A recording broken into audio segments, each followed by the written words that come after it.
अपनी पत्नी टुनटुनी चिड़िया और अपनी बेटी बुलबुल के लिए जब वो आम लाता था तो बड़ी बड़ी आम को छाट कर अलग रख लेता था और उन्हें आराम से बैठकर खाता था। एक दिन कालू कौआ अपनी दुकान पर बैठा आम बेच रहा था। अरे वाह कालू भाई साहब, बड़े ही अच्छे आम दिख रहे हैं। जरा मेरे लिए आम तो पैक करना। हाँ बंटी भाई जरूर लीजिए ना, मैं अभी आपके लिए 2 किलो आम पैक कर देता हूँ। कालू कौआ जल्दी छोटे वाले आम पैक करके बंटी कबूतर को देने लगता है। अरे अरे कालू भाई क्या कर रहे हो? छोटे आम मत दो, मुझे ये बड़े वाले आम दो ना। अरे बेफिक्र रहो बंटी भैया, मैं तुम्हें अच्छे और मीठे आम ही दे रहा हूँ। वो बड़े आम तो बस देखने में सुंदर लग रहे हैं, मीठे तो ये छोटे वाले आम ज्यादा होते हैं। ये वाले आम ले जाओ और देखना कल दोबारा फिर यही वाले आम लेने आओगे। अच्छा ऐसी बात है, तो फिर ठीक है दे दो। कालू कौवा बंटी कबूतर को छोटे छोटे आम पैक करके दे देता है और बंटी कबूतर वहाँ से चला जाता है। तब तक आप लोग कमेंट में बताएं 7 into 7 + 3 कितने होते हैं? जल्दी से अपने ये बड़े वाले आमों को छुपा कर रख देता हूँ, वरना अभी और कोई ग्राहक आया तो वो भी ये बड़े आम मांगेगा। कालू कौवा जल्दी से अपने बड़े आमों को छुपा कर रखने लगता है। तभी वहाँ पर टूनी चिड़िया आती है। अरे कालू भाई, जरा मुझे ये बड़े वाले 2 किलो आम तो देना। और तुम ये आमों को नीचे क्यों छुपा कर रख रहे हो? सामने रखो तो लोग इसे जल्दी खरीदेंगे और तुम्हारे आम जल्दी बिक जाएंगे। अरे टूनी बहन क्या बताऊँ, ये बड़े वाले आम कोई नहीं खरीदता क्योंकि ये ज्यादा मीठे नहीं होते हैं, इसलिए मैं इन्हें उठाकर नीचे रख रहा हूँ और ये अच्छे ताजे वाले आम ऊपर रख रहा हूँ। क्या कह रहे हो कालू भैया? ये बड़े वाले आम तो बड़े ही अच्छे होते हैं। अरे टूनी बहन, ये आम काफी महंगे होते हैं और मीठे भी उतने नहीं होते, इसलिए इसे कोई नहीं खरीदता। कोई बात नहीं भैया, आप परेशान मत हो, मैं आपके ये आम खरीद लूंगी। लाइए मुझे ये सारे आम दे दीजिए। कालू कौवा टोनी चिड़िया की बात सुनता है कि टोनी चिड़िया उसकी छुपाए हुए सारे बड़े आम खरीदने की बात कर रही है, तो कालू अपने मन में सोचता है, अरे ये टूनी चिड़िया तो मेरे बड़े आमों के पीछे ही पड़ गई है। अब मैं इसको अपने ये इतने मीठे और रसीले आम नहीं बेच सकता। इतने सारे बहाने तो बना दिए, लेकिन ये है कि मान ही नहीं रही। अब मैं क्या करूं?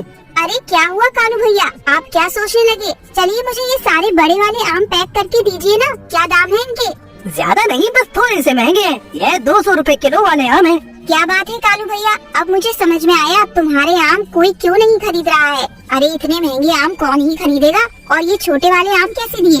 ये छोटे वाले आम ये तो 80 रुपए किलो है। तो फिर ठीक है भैया, यही वाले आम मुझे दे दो। मैं भी तुम्हारे ये बड़े वाले आम नहीं खरीदूंगी। अरे कैसी बातें कर रही हो टूनी बहन, ये लो अपने 80 रुपए किलो वाले आम। इसी तरह कालू कौवा अपने बड़े वाले आम के लालच में उन्हें नीचे छुपा कर रख लेता है और किसी भी ग्राहक को नहीं बेचता। शाम को जब कालू कौवा वापस अपने घर जाता है तो बड़े वाले आम को अपने साथ घर लेकर आता है और अकेले ही वो बड़े वाले आम को खाने लगता है। तभी कालू कौवे की बेटी बुलबुल अपने पापा के पास आकर बैठ जाती है। पापा मुझे भी ये बड़ा वाला आम खाने को दीजिए ना।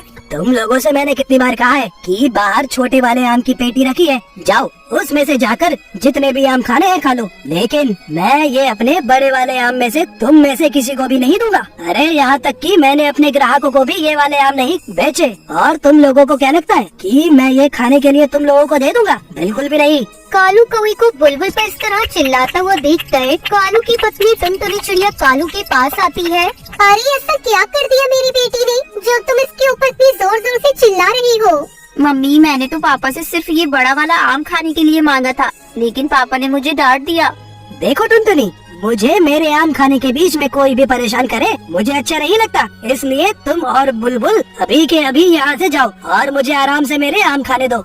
मैंने बहुत पक्षी देखे हैं, लेकिन तुम्हारे जैसा आम पे इतना बड़ा लालची पक्षी मैंने आज तक नहीं देखा, जो आम के लालच में अपनी बीवी और बच्चों पे इस तरह चिल्लाए।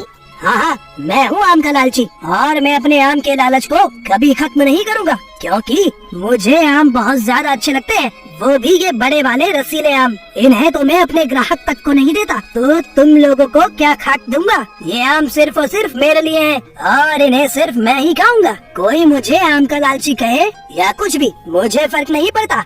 लालच किसी भी चीज का हो, इतना लालच करना अच्छी बात नहीं होती। और तुम्हारा ये आम का जितना लालच है ना, देखना एक दिन तुम्हें बर्बाद कर देगा। इसलिए मैं तुमसे कह रही हूँ बुलबुल के पापा, अपनी आम के लालच को तुम कम कर लो।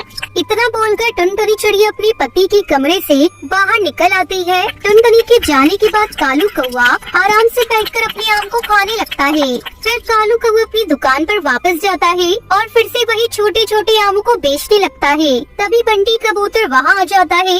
कालू भाई साहब, तुम ऐसा करोगे क्या? मैं तुम पर इतना भरोसा करके ये छोटे वाले आम लेकर गया था और ये आम तो बिल्कुल भी मीठे नहीं है। अरे कैसी बातें कर रहे हो बंटी भैया, मैंने तो तुम्हें अच्छे आम दिए थे और कल से मैंने कितने आम बेचे हैं और कोई तो शिकायत लेकर आया नहीं, सिर्फ तुम ही शिकायत लेकर आए हो। तभी वहाँ पर टूनी चिड़िया भी आ जाती है। वाह कालू भैया वाह, तुमने मुझे कितना अच्छा बेवकूफ बनाया। बड़े वाले आम तो तुमने दिए ही नहीं, ऊपर से मुझे ये फीके फीके आम पकड़ा दिए। मुझे ये आम नहीं चाहिए, लो रखो अपने आम और मुझे मेरे पैसे वापस करो। हाँ कालू भैया, मुझे भी आम नहीं चाहिए। चलो ये आम वापस ले लो और मुझे मेरे पैसे वापस दे दो। ऐसा कहाँ होता है कि मैं पैसे वापस कर दूंगा? अगर मैं सबको ऐसे ही पैसे वापस करने लगा तो मेरे आम का धंधा तो चौपट हो जाएगा और मैंने तो तुम्हें अच्छे आम दिए थे, पैसे वैसे कुछ वापस नहीं दे पाऊंगा। तो फिर ठीक है, पैसे ना दो कालू भैया, तुम्हारा धंधा तो वैसे भी चौपट हो गया समझ लो। मैं पूरे जंगल में ये बात फैला दूंगा कि तुम अच्छे अच्छे आम अपने लिए रख लेते हो और हम सबको खराब आम पकड़ा देते हो। फिर देखना पूरे जंगल में कोई भी तुमसे आम नहीं खरीदेगा। हाँ बंटी भैया बिल्कुल सही कह रहे हैं। देखना मैं भी पूरे जंगल में ये बात फैला दूंगी कि तुम सबसे खराब आम बेचते हो, फिर कोई भी तुमसे आम नहीं खरीदेगा। अब बंटी कबूतर टूनी चिड़िया पूरे जंगल में बात फैला देते हैं कि कालू कौवा खराब आम बेचता है, उससे कोई भी आम मत खरीदना। जंगल का कोई भी पक्षी कालू से आम नहीं खरीदता। कालू कौवा अपने घर जाता है और उदास बैठ जाता है। क्या हुआ, इतने परेशान काहे बैठे हो बुलबुल के पापा? अरे तुम सही कह रही थी टुनटुनी, मुझे मेरे लालच का फल मिल गया। मुझे आमों को लेकर इतना लालच नहीं करना चाहिए था। मेरा आम बेचने का धंधा तो चौपट हो गया। मुझे तुम्हारी बात मान लेनी चाहिए थी, लेकिन मैं आगे से ध्यान रखूंगा और अपने आम को लेकर इतनी लालच नहीं करूंगा। इस तरह लालची कौवे को उसके लालच का फल मिल जाता है। कई दिनों से जंगल में लगातार बारिश हो रही थी। हे भगवान, पता नहीं ये बारिश कब रुकेगी। पूरे घोंसले में बारिश का पानी टपक रहा है। अरे टूनी जल्दी भाग, कहीं ये घोंसला टूटकर गिर ना जाए। मैं लूसी को लेकर बाहर जा रही हूँ। अपनी माँ की चिल्लाने की आवाज सुनकर टूनी चिड़िया जल्दी से भागकर घोंसले से बाहर निकल आती है। अचानक तेज आवाज के साथ टुनटुनी का घोंसला टूटकर पेड़ से नीचे गिर जाता है। अब उनके पास रहने का कोई ठिकाना नहीं था। टुनटुनी चिड़िया अपनी बेटियों को लेकर बारिश में इधर उधर भटकने लगती है। ये कैसी आफत आ गई मेरे ऊपर। इतनी तेज बारिश में मैं अपनी बच्चियों को लेकर कब तक भटकती रहूंगी। कहीं कोई सर छिपाने की जगह मिल जाती तो अच्छा होता। काश तेरे पापा जिंदा होते तो आज हमारा पक्का घर होता। इस तरह हमें दर बदर की ठोकरें नहीं खानी पड़ती। तभी टूनी चिड़िया को दूर एक पेड़ के नीचे बहुत बड़ा गुलाब दिखाई देता है। माँ देखो, उस पेड़ के नीचे एक बहुत बड़ा गुलाब पड़ा हुआ है। चलो चलकर उस गुलाब में छुप जाते हैं। टुनटुनी चिड़िया अपनी बेटियों के साथ उस पेड़ की तरफ जाती है। अरे ये तो गुलाब का फूल लग रहा है। इसमें दरवाजा और खिड़कियाँ भी है। टुनटुनी चिड़िया जल्दी जल्दी उस गुलाब के अंदर अपनी बेटियों के साथ चली जाती है। अरे टूनी, ऐसा लग रहा है जैसे इस घर में पहले से कोई रह रहा हो। कोई बात नहीं माँ, चाहे इस घर में कोई भी रहे, अब इस घर को छोड़कर हम लोग कहीं नहीं जाएंगे। तभी टुनटुनी की छोटी बेटी लूसी भोजन मांगने लगती है। माँ मुझे भूख लगी है, मुझे कुछ खाने को दो। लूसी तो पागल हो गई है क्या? इस बारिश में माँ भोजन लेने कहाँ जाएंगी? चुपचाप सोने की कोशिश कर। टूनी दीदी मुझे नींद आ रही है, भूख से पेट में दर्द हो रहा है। माँ मुझे भूख लगी है, कुछ दो खाने को। चुप हो जा कमबख्त, मेरा दिमाग मत खा। वैसे भी इस बारिश में जान बचाना मुश्किल हो रहा है और तुझे खाने की पड़ी है। टूनी, इसे थोड़ा पानी पिला दे और फिर तुम दोनों बहनें सो जाओ। टूनी चिड़िया अपनी बहन को पानी पिलाती है और फिर दोनों बहनें सो जाती हैं। चलो, मेरी दोनों बच्चियाँ तो सो गयी, लेकिन मैं नहीं सो सकती। मुझे रात भर जागकर इनकी रखवाली करनी होगी। इतनी बारिश में कहीं कोई जहरीला जीव जंतु इस घर के अंदर न आ जाए। रात भर टुनटुनी चिड़िया जागकर अपनी बेटियों की रखवाली करती है। सुबह होने पर टुनटुनी चिड़िया को उस गुलाब में रहने वाले कालू कौवे की आवाज सुनाई देती है।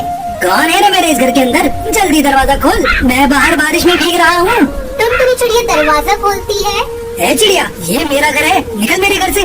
नहीं निकलूंगी, जाओ जो करना ही कर लो। जब मैं इस घर में आई तो ये घर खाली पड़ा था।